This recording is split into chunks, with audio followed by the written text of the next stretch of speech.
Sa isa sa mga huling panayam naman kay dating Pangulong Rodrigo Duterte bago siya arestuhin, pinaninindigan naman niya ang mga nagawa niya.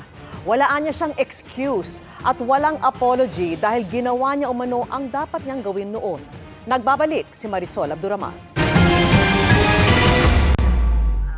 Kumusta po si President Duterte? Sa awa ng Diyos, okay ako. What's your plan po? Will you appear kung sakaling ipasomon po kayo, sir? I would say that not really appear or non-appearance, but I will deal with the problem directly, frontally. As a lawyer, gagamitin ko na yung pagka-abogado ko. Suffice to say that you have been prepared for this po, Mr. President? For the longest time since, as far as I can remember, maaga ako nung ilang years early on, so that to be around siguro, put it lightly, mga first 5 years, first term, second term. Nandyan na yan. Sinabi po ng Malacanang na nagre-ready po sila for any eventualities. Meron nga po bang dapat paghandaan ang gobyerno, sir? It's just a simple matter of tendering the warrant. All I have to do is just to abide by the rules.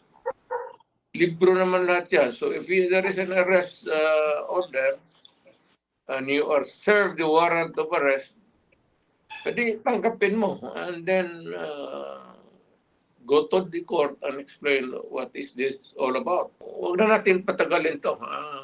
We go to trial and let's find out if what you're asserting is true. Aside from this po, sir, meron din pong i-final sa inyo sa DOJ na inciting to sedition. Unang-una, what's your take on this po? Inciting to sedition. Wala akong alam yan. Ngayon lang. Alam ko na may plano na idemanda ako, pero specifics, ngayon ko lang nalaman. Yun naman sa ICC, matagal na yun. Whatever course it might turn to, I am ready for it. Kasi dumaan ako sa trabaho ko, ma'am, as an appointed elected official of the Republic. I do not no excuses to give. I offer no apology.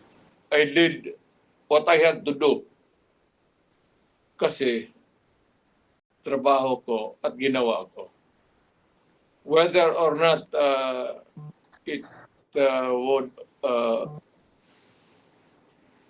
run me down or push me up, it's too early and it was history to make the accurate count. Pinag-uusapan din ho ngayon syempre yung impeachment po ni VP. Is it true that are you really going to join in her defense team?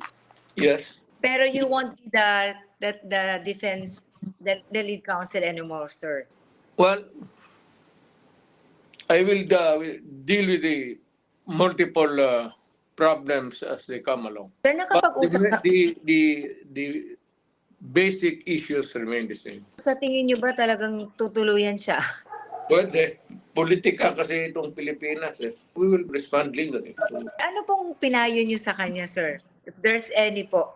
Pag nawala ako sa political scene, either natanggal ako o namatay ako or whatever, for any reason, sabi ko sa kanya, hiningi ko na sa Pilipinas na tulungan ka pagdating ng panahon mo.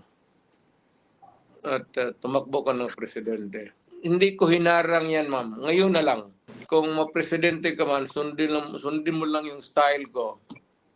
At okay ka. Tama pa, sir. Huwag ka matakot, sabi ko, makulong ka. Meron pa bang nakikitang pag-asa, sir, na mag-reconcile pa rin kayo with the Marcoses? Actually, ma'am, wala kaming away ni Conte. So it would even surprise Marcos if I go to him pleading for an amicable settlement and he will just simply say, what are you talking about? What for? Mhm. We never quarreled. And for the few meetings that we have had in the past, wala naman tayong no verbal tussle at all, no arguments, no nothing. And wala kang hiningi sa akin, wala naman akong ibinigay sa iyo.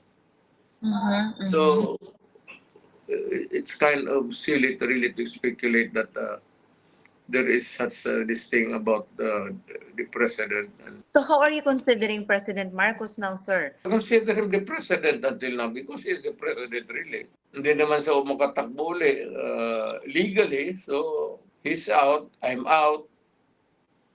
Hindi naman kami may kaibigan yung magtagpo lang para chika-chika. Ganun lang ang buhay. Ano po ang masasabi ninyo doon sa sinasabi ng mga supporters po ninyo na pag pinilit po nila kayong arestuhin, magkakagulo? Intindihin nila ang ating gobyerno and that this is a government of laws and not of men. I will not be anticipating any action in the near future. But it may come. Dadating, abogado man ako. Tignan natin. Let us see what comes up. If may nakita silang butas sa akin, they can prove it. Then I go to prison, mamatay man ako bukas o ngayong gabi, hindi na ako babangon. Tandaan ninyo kayo mga Pilipino. Minahal ko kayo at pinagsisilbihan ko kayo ng gusto noong unang panahon. Salamat.